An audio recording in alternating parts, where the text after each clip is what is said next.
are a number of very different kinds of eye in the living world. We are generally familiar with the camera-type eye, unique to vertebrates. This works on the principle of light refraction. Light from the outside enters by being refracted by the lens in the front part of the eye, by way of which it is focused on the posterior part. The eyes of some other living things, however, function very differently. One of these is the lobster eye. This works on the principle of reflection rather than refraction. The noteworthy feature of the lobster eye is that the surface is made up of a large number of squares. These are highly regular, as we can see. These regular squares on the lobster's eye are all in fact the front surface of square prisms. This structure may be compared to a honeycomb. When you look at a honeycomb, you first see only a hexagonal surface.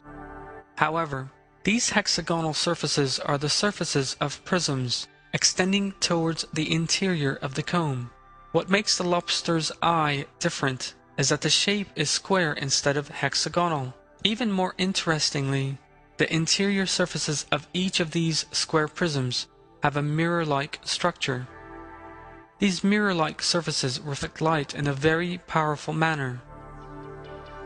These prisms are placed with an angle to flawlessly focus light on one single point.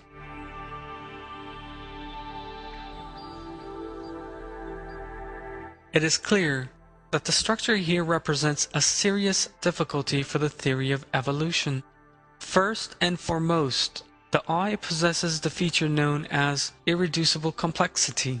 Were it not for the square cells in the front part of the eye, or if these were unable to reflect light, or if there were no retinal layer in the back of the eye would serve no purpose at all. For that reason, it cannot be suggested that the lobster eye developed in stages. To suggest that such a perfect structure came about by coincidences is totally irrational. The gradual loss of the lens in a crustacean's eye and the emergence of mirrored surfaces where the lens had once been would leave the animal deprived of sight right from the very outset. It would, therefore, be eliminated through natural selection. Obviously, both eye structures have been structured according to two very different blueprints, and individually created. There is such an immaculate geometric order in these eyes that it is ridiculous to even consider the possibility of chance.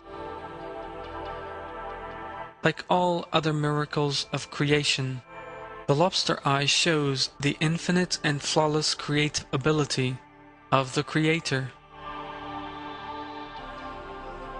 This is a manifestation of the infinite knowledge, might, and intelligence of Allah.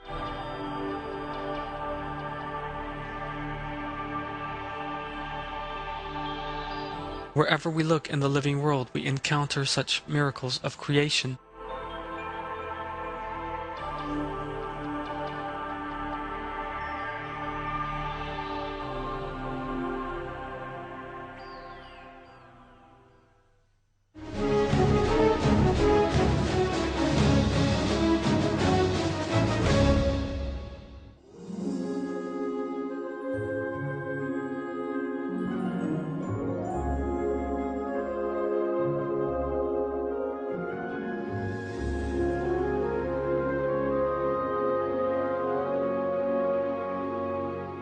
One species of parrot that lives in South America manages to feed on some seeds, even though they are highly poisonous.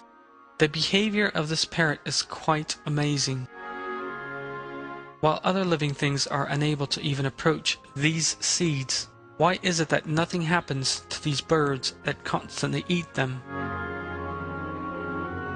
Immediately after eating these seeds, which are actually highly nutritious, these parrots, known as macaws, fly off to a cliff face.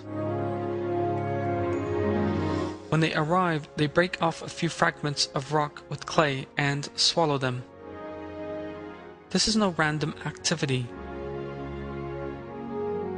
The characteristic of these rock fragments is that they absorb the toxins inside the seeds. This enables the birds to digest the seeds without the slightest discomfort.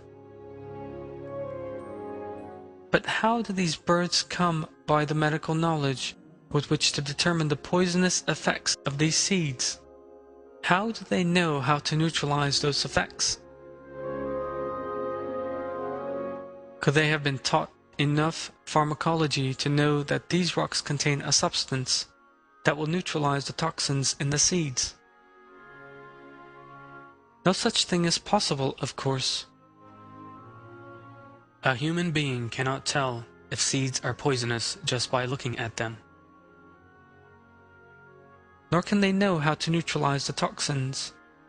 They will either have to have received special training or else to have asked someone who knows. That being the case, it is impossible to say that a bird devoid of any reason or consciousness could have discovered such a thing as a result of lengthy chemical analysis and investigations. It is impossible for macaws to have acquired the knowledge that human beings can only attain after years of special training by chance. It is Allah, the flawless creator of all things, who taught this to the macaws. Reflection on such examples is sufficient to show that the behavior of living things cannot be the result of chance.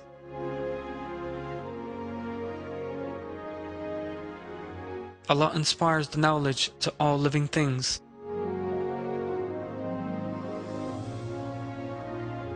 None of the creatures are left aimlessly to coincidences. In one of the verses of the Quran, it is revealed that all living things are under the absolute control and dominion of Allah.